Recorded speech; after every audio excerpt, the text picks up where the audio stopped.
Hello everyone, कैसे हैं आप सभी? आई होप अच्छे होंगे। और अब हम कर रहे हैं एमए प्राइवेट सेकेंड ईयर के पॉलिटिकल साइंस के प्रीवियस ईयर पेपर। और हमने 2021 का पेपर सॉल्व कर लिया है मॉडर्न इंडियन पॉलिटिकल थॉट का, और अब हम करने वाले हैं 2022 का पेपर। तो चलिए शुरू करते हैं। कोड है इसका Z472।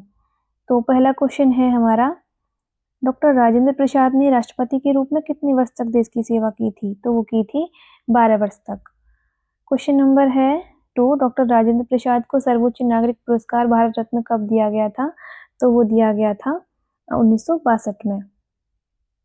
क्वेश्चन नंबर है 3, पंडित मदन मोहन मालवीय को कितनी बार कांग्रेस का अध्यक्ष चुना गया था? तो वो चुना गया था 4 बार।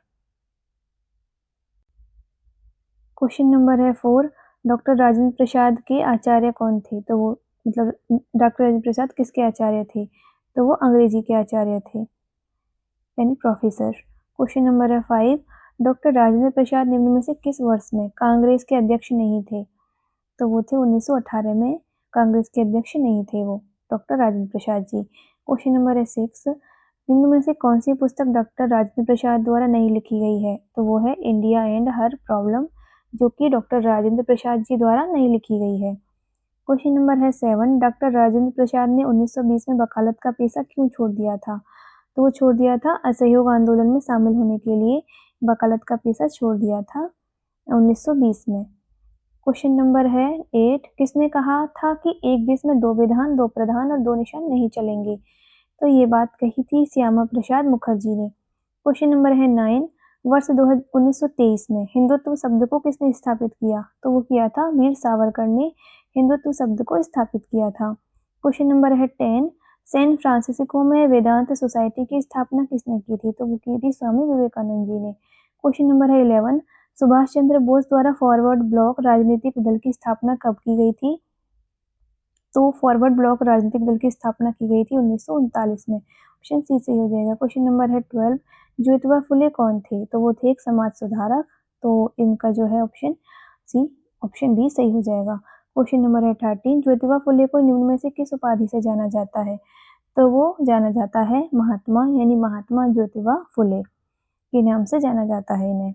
14 है, दयानंद सरस्वती निम्न में से किसके समर्थक नहीं थे? तो वो सहशिक्षा यानी को एजुकेशन के समर्थक नहीं थे, यानी वो नहीं चाहते थे कि लड़के और लड़कियां एक साथ पढ़ें।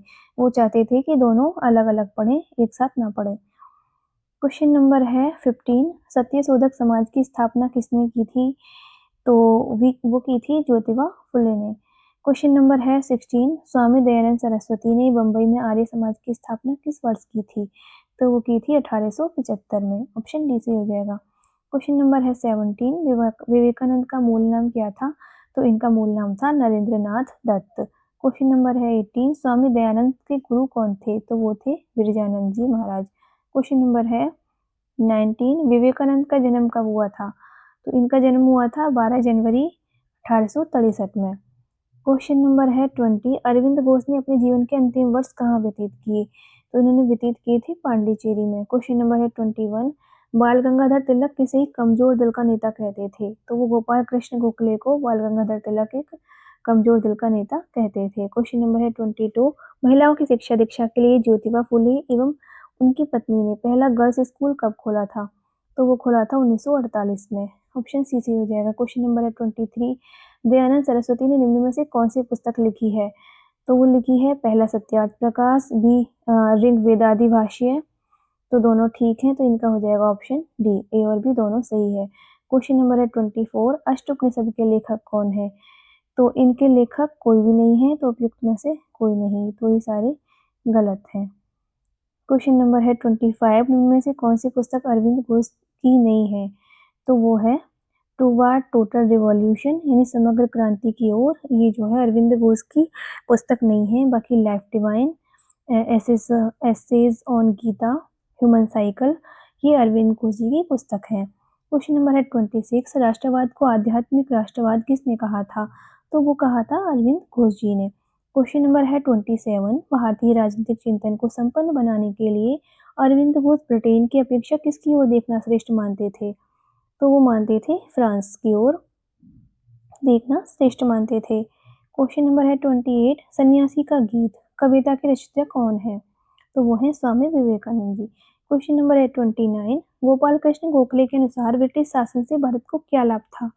तो पहला है सारे देश में शांति व्यवस्था की स्थापना, बी पाश्चात्य शिक्षा व्यवस्था की स्थापना, सी आंग्ल भाषा का परिचय, डी हो जाएगा उपयुक्त सभी। क्वेश्चन नंबर है 30, अरविंद घोष के 3 P's के सिद्धांत में निम्न में से क्या सम्मिलित नहीं है? तो वो है प्रक्रिया यानी प्रोसेस। क्वेश्चन नंबर है 31, जवाहरलाल नेहरू को निम्न में से किस वर्ष में भारतीय राष्ट्रीय कांग्रेस का सभापति चुना गया था? तो वो था 1936 में, 1937 में और 1953 तीनों में चुना गया था। इसका ऑप्शन डी सही हो जाएगा उपयुक्त सभी। क्वेश्चन नंबर है 32, अरविंद घोष पूर्ण स्वाधीनता के लिए निम्न में से किसका समर्थन करते थे?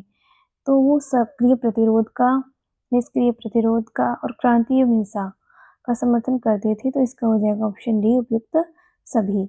क्वेश्चन नंबर है 33, बाल गंगाधर तिलक पर निम्न में से किस आधार पर राजद्रोह का मुकदमा चलाया गया था? तो वो चलाया गया था केसरी में प्रकाशित उनके लेखों के कारण उन पर मुकदमा चला गया था, किसका? राजद्रोह का। क्वेश्चन नंबर है 34, निम्न में से किस पत्रिका में अरविंद घोष अपने लेख अज्ञात नाम से प्रकाशित करते थे? तो वो करते थे इंदु प्रकाश में, वो अपने जो लेख होते थे उन्हें अज्ञात नाम से प्रकाशित करते थे। क्वेश्चन नंबर है 35, जवाहरलाल भारत में पंचवर्षीय योजनाओं को किस देश से प्रेरित होकर अपनाया गया था? तो वो सोवियत संघ से प्रेरित होकर अपनाया गया था भारत में पंचवर्षीय योजना को। पहली पंचवर्षीय योजना कब लागू हुई ये आप बताइए। क्वेश्चन नंबर है 36, राम मनोहर लोहिया का समाजवाद एक व्यवहारिक राष्ट्रीय समाजवाद था। बी, राम मनोहर लोहिया का समाजवाद ना तो मार्क्सवादी था ना ही मार्क्स विरोधी था। तो इसमें दोनों कथन ठीक हैं, तो इसका हो जाएगा ऑप्शन डी, ए और बी दोनों सही है। क्वेश्चन नंबर है 37, राम मनोहर लोहिया समर्थन करते थे? तो वो करते थे समाजवाद के विश्व दर्शन का समर्थन करते थे। क्वेश्चन नंबर है 38, जवाहरलाल नेहरू किसका समर्थन करते थे? तो वो करते थे लोकतांत्रिक विकेंद्रीकरण का, बी अंतरराष्ट्रीयतावाद, सी औद्योगिकरण, डी उपयुक्त सभी, इसका समर्थन करते थे। क्वेश्चन नंबर है 39, बाल गंगाधर तिलक के अनुसार विवाह के लिए कितनी आयु उपयुक्त है? तो बाल के अनुसार विवाह के लिए उपयुक्त है लड़की के लिए 20 वर्ष और लड़की के लिए 16 वर्ष। क्वेश्चन नंबर 40, जवाहरलाल नेहरू के अनुसार गुट निरपेक्ष आंदोलन का प्रमुख तत्व क्या है? तो इनका प्रमुख तत्व है शांतिपूर्ण सह अस्तित्व। क्वेश्चन नंबर है 41, बाल गंगाधर तिलक द्वारा गणपति उत्सव का प्रारंभ कब किया गया था? तो गणपति उत्सव का प्रारंभ किया गया था 1893 में। क्वेश्चन नंबर है 42, आधुनिक भारत का कौटिल्य किसे कहा जाता है? तो वो कहा जाता है बाल गंगाधर तिलक को। क्वेश्चन नंबर है 43, निम्न में से कौन सा कथन असत्य है? तो वो है पूंजीवाद 21वीं शताब्दी के अनुकूल है, तो ये कथन गलत है। बाकी पूंजीवाद में लोकतंत्र कभी सफल नहीं हो सकता, ये बात ठीक है। पूंजीवाद का पतन हो रहा है, ये बात भी ठीक है। पूंजीवाद के द्वारा ही वर्ग संघर्ष उत्पन्न हुआ है, तो ये बात भी ठीक है। क्वेश्चन नंबर है 44, बाल गंगाधर तिलक के द्वारा लिखी गई पुस्तक गीता रहस्य का प्रकाशन किस वर्ष हुआ था? तो हुआ था 1915 में। क्वेश्चन नंबर है 45, बाल गंगाधर तिलक ने निम्न में से किसका विरोध नहीं किया था? तो उन्होंने राजनीतिक स्वतंत्रता का विरोध नहीं किया था, बाकी समाज सुधार में ब्रिटिश हस्तक्षेप का, ईसाईयत का प्रसार, पश्चिमी अंधानुकरण का विरोध किया था। तो इसका हो जाएगा ऑप्शन ए सही हो जाएगा। क्वेश्चन नंबर है 46, 1897 में गोपाल कृष्ण गोखले किस आयोग के समक्ष भारत का दृष्टिकोण रखने इंग्लैंड गए थे? तो वो थे बेल्वी आयोग। क्वेश्चन नंबर है 47, भूदान यज्ञ का संस्थापक किसे माना जाता है? तो भूदान यज्ञ का संस्थापक माना जाता है विनोबा भावे को। क्वेश्चन नंबर है 48, विनोबा भावे अपने राजनीतिक एवं आध्यात्मिक गुरु किसे मानते थे? तो वो मानते थे महात्मा गांधी को। क्वेश्चन नंबर है 49, नेहरू का पंचशील सिद्धांत किससे संबंधित है? तो वो है भारत चीन से संबंधित है नेहरू जी का पंचशील सिद्धांत। क्वेश्चन नंबर है 50, निम्न में से कौन सी पुस्तक विनोबा भावे द्वारा नहीं लिखी गई है? तो वो है दिव्य जीवन, लाइफ डिवाइन। ये किसने लिखी थी? ये लिखी थी अरविंद घोष जी ने। क्वेश्चन नंबर है 51, ब्रिटिश सरकार ने गोपाल कृष्ण गोखले को कौन सी उपाधि देने का प्रस्ताव दिया था जिसे गोखले ने अस्वीकार कर दिया था? तो वो था नाइटहुड की उपाधि देने के लिए कहा था ब्रिटिश सरकार ने, लेकिन उन्होंने उसको एक्सेप्ट नहीं किया। क्वेश्चन नंबर है 52, नेहरू समर्थक थे किसके? मिश्रित अर्थव्यवस्था के। क्वेश्चन नंबर है 53, मराठी मासिक महाराष्ट्र धर्म किसके द्वारा निकालनी प्रारंभ की गई थी? तो वो की गई थी विनोबा भावे के द्वारा।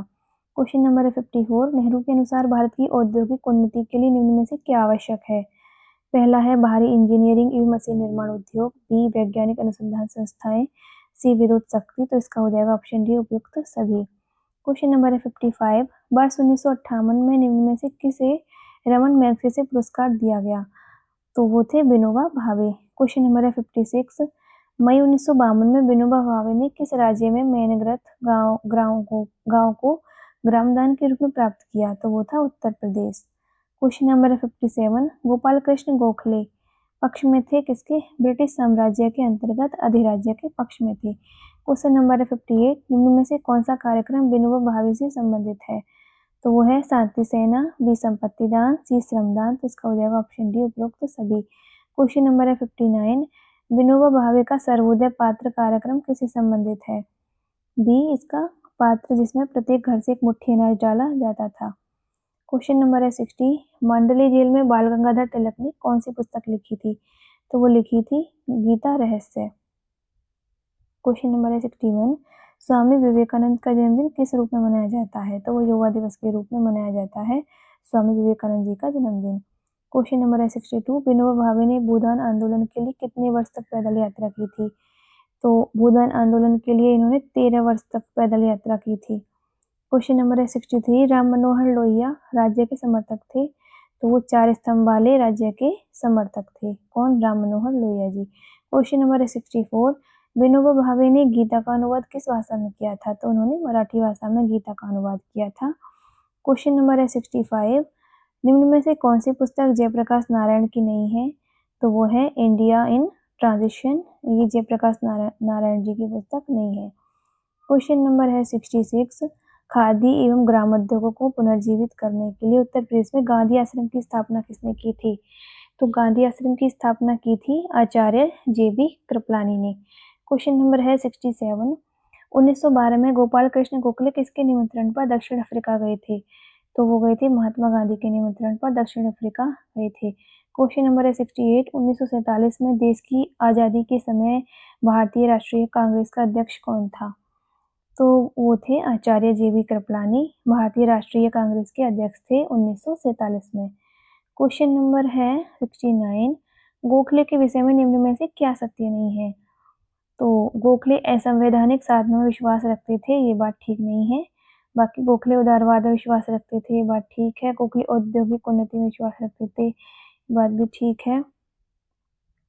क्वेश्चन और गोखले ने राजनीति का आध्यात्मिकरण किया, ये बात भी ठीक है। क्वेश्चन नंबर है 70, वर्ष 1963 में नेहरू सरकार के विरुद्ध लोकसभा में अविश्वास प्रस्ताव किसके द्वारा लाया गया था? तो वो लाया गया था JB कृपलानी के द्वारा। क्वेश्चन नंबर है 71, राम मनोहर लोहिया के अनुसार समाजवाद का दूसरा नाम है? तो समाजवाद का दूसरा नाम है समानता एवं संपन्नता। क्वेश्चन नंबर है 72, राम मनोहर लोहिया निम्न में से किसके पक्ष में थे? तो वो थे ए एवं बी दोनों सही हैं। अन्यायपूर्ण कानूनों को न मानना, बी अंतरात्मा की आज़ादी, इनके पक्ष में थे। क्वेश्चन नंबर है 73, महात्मा गांधी ने दक्षिण अफ्रीका में निम्न में से कौन सा साप्ताहिक पत्र निकाला? तो वो निकाला था इंडियन ओपिनियन पत्र, दक्षिण अफ्रीका में निकाला था साप्ताहिक पत्र। किसने? महात्मा गांधी ने। क्वेश्चन नंबर है 74, गोपाल कृष्ण गोखले ने निम्न में से किसके लिए ब्रिटिश सरकार पर दबाव नहीं डाला था? तो वो सरकारी कर्मचारियों की संख्या में वृद्धि के लिए ब्रिटिश सरकार पर दबाव नहीं डाला था। क्वेश्चन नंबर है 75, JB कृपलानी किस वर्ष में सक्रिय राजनीति छोड़कर अध्यात्म की ओर मुड़ गए? तो 1971 में। क्वेश्चन नंबर है 76, बाल गंगाधर तिलक किस वर्ष में सर्वसम्मति से भारतीय राष्ट्रीय कांग्रेस के अध्यक्ष चुने गए? तो 1918 में भारतीय राष्ट्रीय कांग्रेस के अध्यक्ष चुने गए थे। क्वेश्चन नंबर है 77, निम्न में से कौन कलकत्ता विश्वविद्यालय का सबसे कम आयु में कुलपति बना? तो कलकत्ता विश्वविद्यालय का सबसे कम आयु में कुलपति बने थे श्यामा प्रसाद मुखर्जी। क्वेश्चन नंबर है 78, विनोबा भावे ने सर्वप्रथम किस गांव के जमींदारों से भूमि दान का आग्रह किया था? तो वो पोचमपल्ली के जमींदारों से भूमिदान का आग्रह किया था। क्वेश्चन नंबर है 79, जेवी कृपलानी किस विद्यापीठ के प्राचार्य पद पर रहे? तो वो थे गुजरात विद्यापीठ के प्राचार्य पद पर रहे थे। क्वेश्चन नंबर 80, गोपाल कृष्ण गोखले को निम्न में से कौन एक छिपा हुआ राजद्रोही समझता था? तो वो था ब्रिटिश सरकार एक छिपा हुआ राजद्रोही समझता था। क्वेश्चन नंबर 81, माय टाइम्स पुस्तक किसने लिखी है? तो वो लिखी है जेबी कृपलानी ने। क्वेश्चन नंबर है 82, स्वतंत्रता आंदोलन के दौरान शिवाजोत्सव किसके द्वारा शुरू किया गया? तो वो बाल गंगाधर तिलक के द्वारा शुरू किया गया था। क्वेश्चन नंबर 83, वर्ष 1916 में बनारस हिंदू विश्वविद्यालय की स्थापना किसने की थी? तो वो की थी पंडित मदन मोहन मालवीय ने। क्वेश्चन नंबर 84, महात्मा गांधी ने पहले व्यक्तिगत सत्याग्रही के रूप में किसको चुना था? तो वो विनोबा भावे को चुना था। क्वेश्चन नंबर 85, विनायक दामोदर सावरकर निम्न में से किस काल में हिंदू महासभा के अध्यक्ष रहे? तो 1937 से 1943 तक हिंदू महासभा के अध्यक्ष रहे थे। क्वेश्चन नंबर है 86, वर्ष 1910 में हिंदी मासिक पत्रिका मर्यादा किसके द्वारा शुरू की गई? तो पंडित मदन मोहन मालवीय के द्वारा शुरू की गई थी। क्वेश्चन नंबर 87, किसने कहा जिन्ना भारत की आत्मा को नष्ट करने के लिए बाहर है? तो ये बात कही थी डॉक्टर श्यामा प्रसाद मुखर्जी ने। क्वेश्चन नंबर 88, पंडित मदन मोहन मालवीय को भारत रत्न किस वर्ष में दिया गया था? तो वो दिया गया था 2014 में। Question number 89, my transformation for life पुस्तक किसने लिखी थी? तो वो लिखी थी सावरकर ने। क्वेश्चन नंबर है 90, बाल दिवस किसके जन्मदिन पर मनाया जाता है? तो मनाया जाता है जवाहरलाल नेहरू जी के जन्मदिन पर, यानी 14 नवंबर को। क्वेश्चन नंबर है 91, मित्र मेला किससे संबंधित है? तो मित्र मेला संबंधित है सावरकर से। क्वेश्चन नंबर है 92, सावरकर द्वारा अभिनव भारत सोसाइटी की स्थापना कब की गई थी? तो वो की गई थी 1904 में। क्वेश्चन नंबर है 93, इंडिया वॉर ऑफ इंडिपेंडेंस और 1857 पुस्तक किसने लिखी? तो वो लिखी थी सावरकर ने। क्वेश्चन नंबर है 94, पंडित मदन मोहन मालवीय को महामना की उपाधि उपनाम किसके द्वारा दिया गया था? तो वो उपाधि दी थी महात्मा गांधी जी ने। क्वेश्चन नंबर है 95, वर्ष 1911 में सावरकर को के लिए अंडमान की सेल्युलर जेल में 50 वर्ष की सजा सुनाई गई। वो थी मॉर्ले मिंटो सुधार के विरुद्ध विद्रोह के लिए। क्वेश्चन नंबर 96, पंडित मदन मोहन मालवीय द्वारा सत्यमेव जयते का उद्घोष भारतीय राष्ट्रीय कांग्रेस के किस अधिवेशन में किया गया था? तो वो किया गया था 1918 में। क्वेश्चन नंबर है 97, भारतीय जनसंघ के पहले अध्यक्ष कौन थे? तो वो थे डॉक्टर श्यामा प्रसाद मुखर्जी, भारतीय जनसंघ के पहले अध्यक्ष थे। क्वेश्चन नंबर है 98, पंडित मदन मोहन मालवीय निम्न में से किससे जुड़े हुए थे? तो वो जुड़े हुए थे अभ्युदय से, लीडर ऑफ इलाहाबाद से, सी हिंदुस्तान टाइम्स से। तो डी हो जाएगा उपयुक्त सभी। क्वेश्चन नंबर है 99, वर्ष 1947 से 1950 तक श्यामा प्रसाद मुखर्जी भारत सरकार में किस पद पर रहे? तो भारत के औद्योगिक मंत्री के पद पर रहे थे। क्वेश्चन नंबर है 100, निम्न में से कौन सी पुस्तक डॉक्टर श्यामा प्रसाद मुखर्जी द्वारा नहीं लिखी गई है? तो वो है आत्मशुद्धि। तो ठीक है, हमने पूरा पेपर सॉल्व कर लिया है। अब करेंगे हम नेक्स्ट 2023 का पेपर नेक्स्ट वीडियो में। Thank you.